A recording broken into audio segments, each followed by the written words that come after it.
नमस्कार दोस्तों, स्वागत है आप सबका हमारी एजुकेशन क्लास में जिसका नाम है प्लास्टिक प्रोसेसिंग और मैं हूं आपके साथ दीपक चौहान। जितने भी लेक्चर हमारे आते हैं, अगर आप लोगों ने वो नहीं देखे हैं तो प्लीज़ सबसे पहले आप लोगों को उन्हें देख लेना है, ताकि आने वाले जितने भी लेक्चर होंगे या फिर आज का जो लेक्चर है उनसे उन्हें आप कोरिलेट कर सको। प्लास्टिक व उसके प्रकार, हमारा जो पहला चैप्टर था वो क्या था? प्लास्टिक व उसके प्रकार। क्योंकि प्लास्टिक प्रोसेसिंग को पढ़ने से पहले सबसे पहले हमें प्लास्टिक का पता होना बहुत ज़्यादा ज़रूरी है।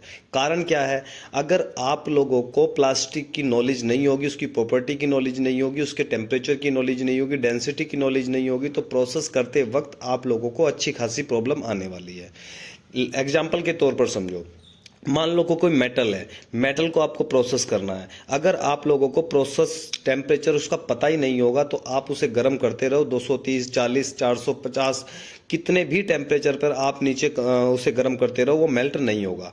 तो इसीलिए प्लास्टिक को प्रोसेस करने से पहले उसकी जो प्रॉपर्टी है वो आप लोगों को पता होनी बहुत ज़्यादा ज़रूरी है। इसीलिए आप लोगों को प्रोसेस सीखने से पहले प्लास्टिक की जो प्रॉपर्टी है, प्लास्टिक की जो रियोलॉजी है, वो आप लोगों को पता होनी चाहिए, वो आप लोगों को पढ़ लेनी है, जिसका लेक्चर की शुरुआत हम आज कर रहे हैं।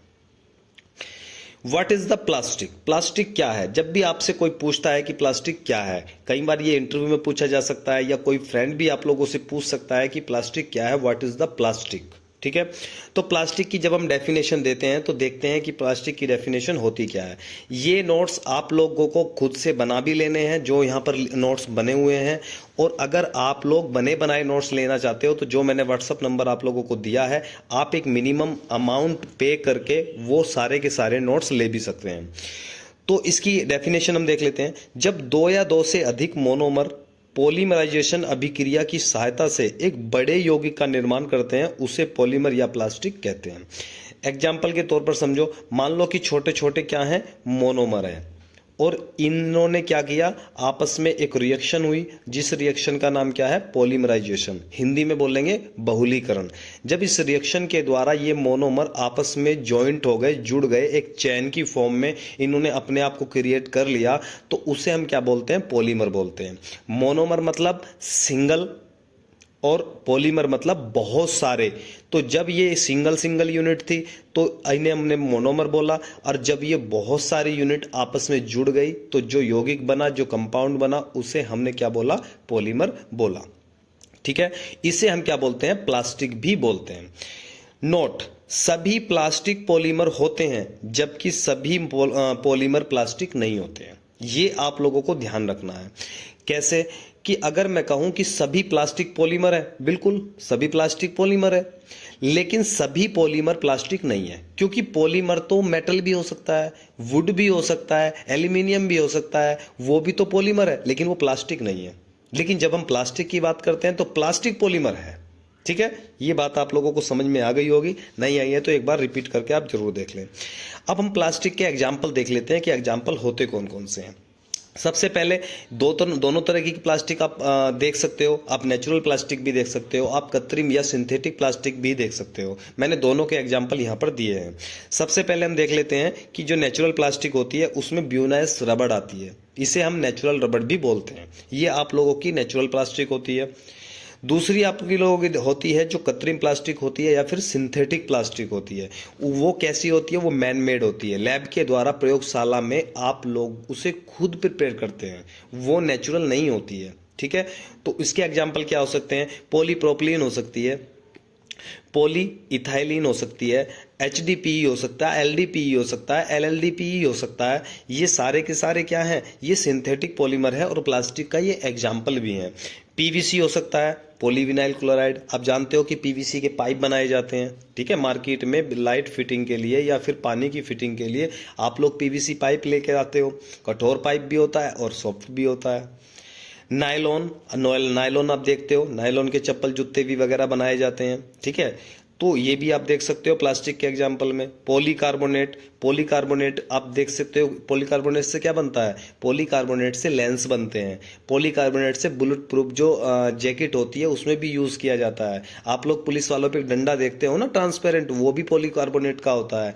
एक ढाल होती है जो एक तरीके से बचने के लिए जो पुलिस वाले लेकर चलते हैं, डंडा और एक ढाल लेकर चलते हैं, वो ढाल जो ट्रांसपेरेंट होती है वो भी आप लोगों को पॉलीकार्बोनेट की मिलकर बनती है।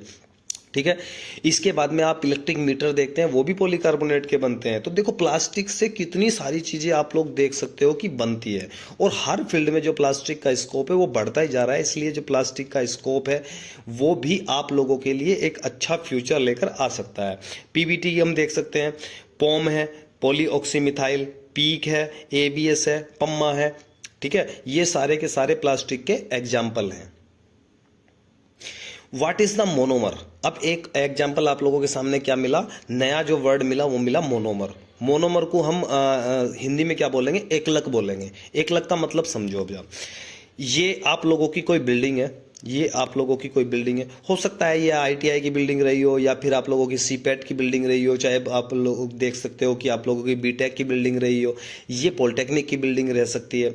तो आप जानते हो कि बिल्डिंग बनाने के लिए बेसिक जो नीड होती है वो आप लोगों को एक ईंट की होती है। ठीक है, एक ईंट की होती है। ईंट को जोड़ जोड़ के, मसाले से जोड़ जोड़ के आप एक बिल्डिंग तैयार करते हो, ये जानते हो।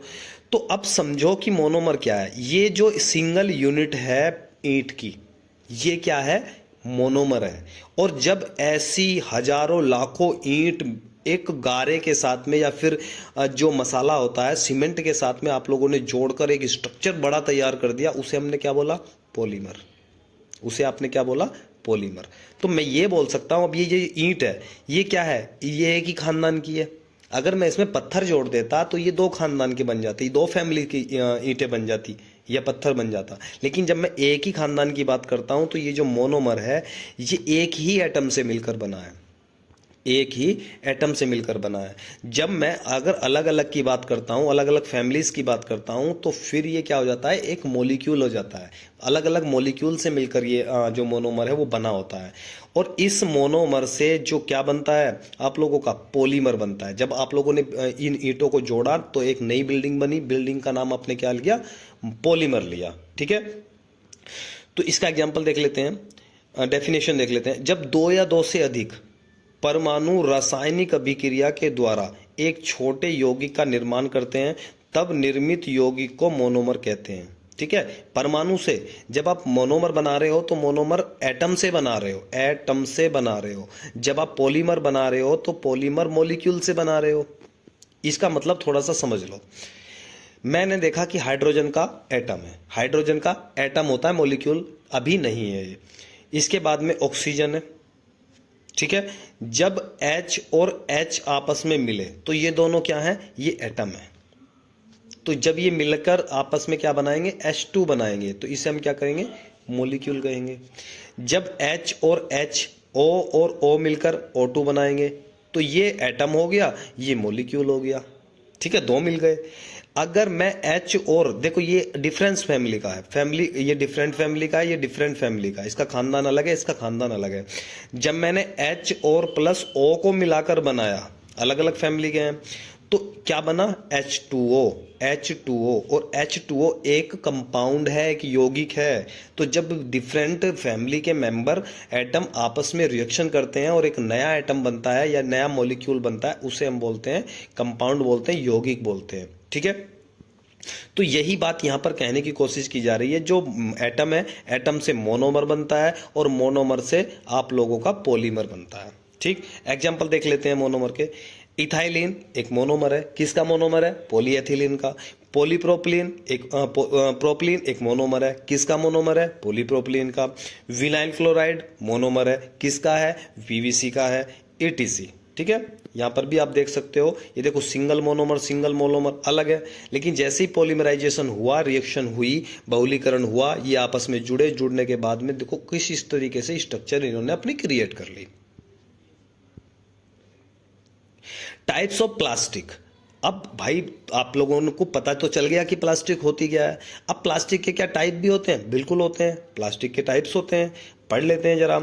तो प्लास्टिक के प्रकार, प्लास्टिक के प्रकार, टाइप्स ऑफ प्लास्टिक, अंतरा आणविक बल के आधार पर। अब अंतरा आणविक बल क्या है? अब ये जो दो मोनोमर हैं, ये दो मोनोमर हैं, इन दोनों को आपने जब जोड़ा तो किसके द्वारा जोड़ा? जब दो ईंटों को आपने जोड़ा तो जो किसके द्वारा जोड़ा था? मसाले के द्वारा, सीमेंट के द्वारा जोड़ा था। वो जो सीमेंट ने उनके बीच में एक बॉन्ड क्रिएट किया, एक बंध बनाया, एक फोर्स लगाया दोनों को जोड़ने के लिए, उसे हम क्या बोल रहे हैं? अंतरा आणविक बल या इंटरमोलिकुलर फोर्स बोल सकते हो आप उसे।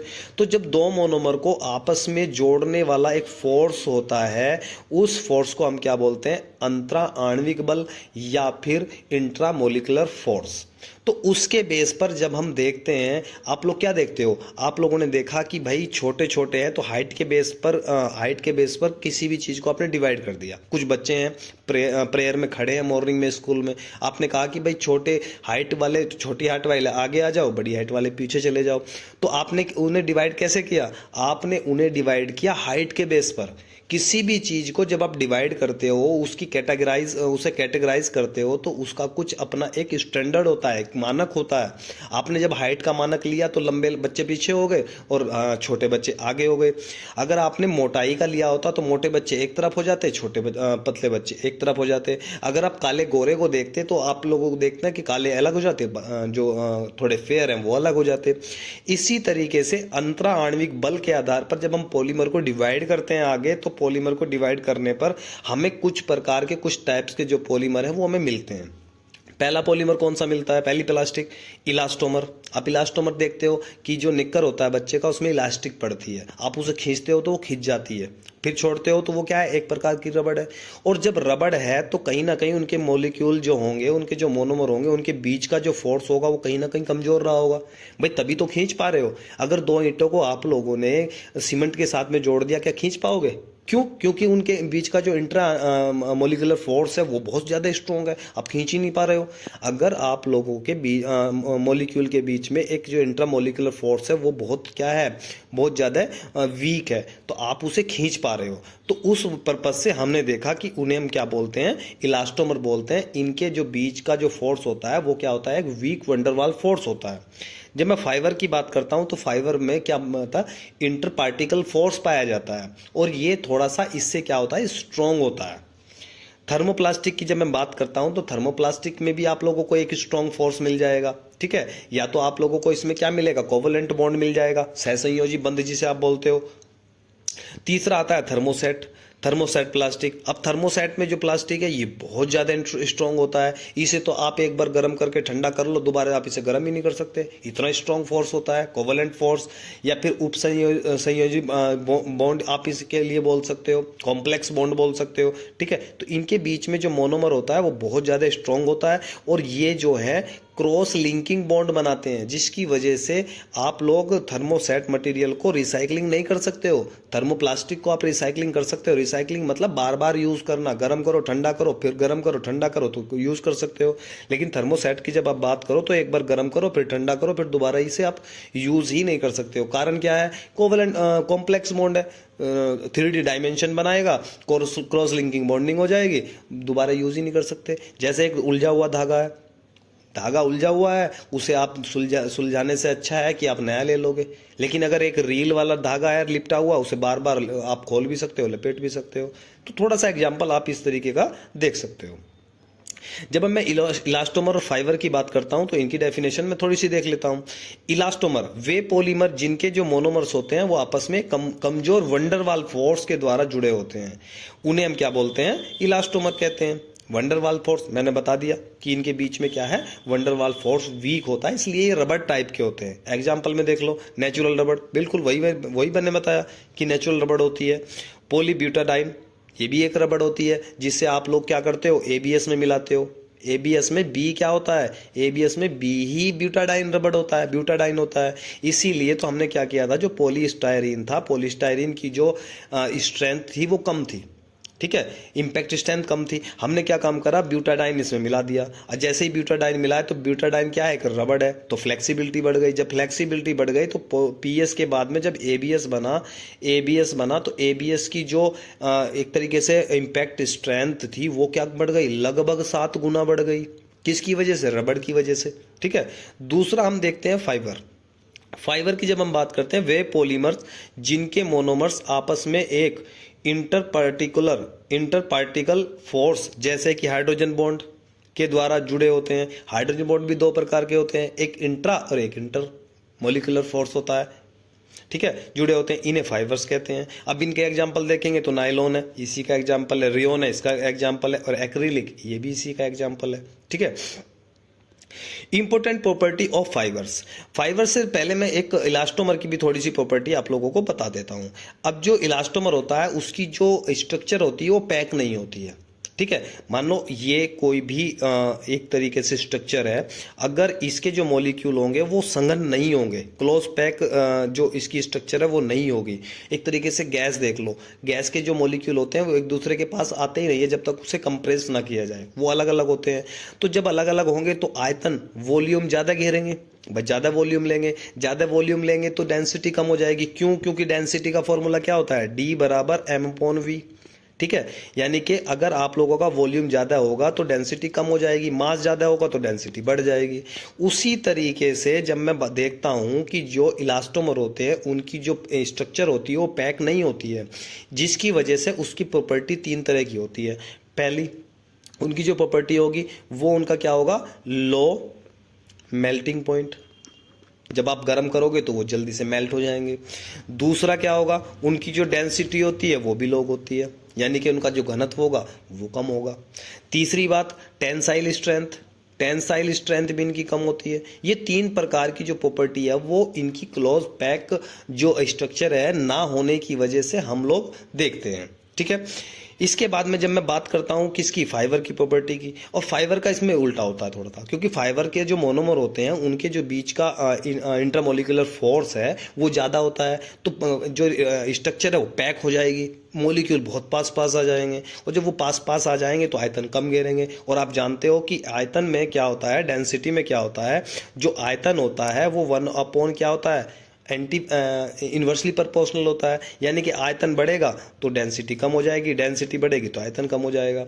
जब मैं फाइबर्स की बात करता हूं तो इसके मॉलिक्यूल क्या होते हैं? वो बहुत पास पास होते हैं, किसके कंपेयर में? इलास्टोमर के कंपेयर में। और जब वो बहुत पास पास होंगे तो उससे क्या हो जाएगा? आपका जो एक तीन तरह की जो प्रॉपर्टी है वो निकल के आएगी। कौन सी? हाई टेंसाइल स्ट्रेंथ इसकी हो जाएगी, हाई मेल्टिंग पॉइंट इसका हो जाएगा, हाई डेंसिटी इसकी हो जाएगी। थर्मोप्लास्टिक मटेरियल की जब हम बात करते हैं, थर्मोप्लास्टिक मटेरियल वे प्लास्टिक जो सामान्य तापमान पर कठोर अथवा गर्म करने पर मुलायम हो जाते हैं तथा ठंडे करने पर फिर से ठोस हो जाते हैं। और ये जो रिएक्शन होती है ये बार बार दोहराई जा सकती है, फिर ठंडा करो फिर गर्म कर दो, फिर ठंडा करो फिर गर्म कर दो, फिर ठंडा करो फिर गर्म कर दो। इससे मतलब क्या हुआ? कि दिमाग खराब है कि हम बार बार ठंडा गर्म कर रहे हैं।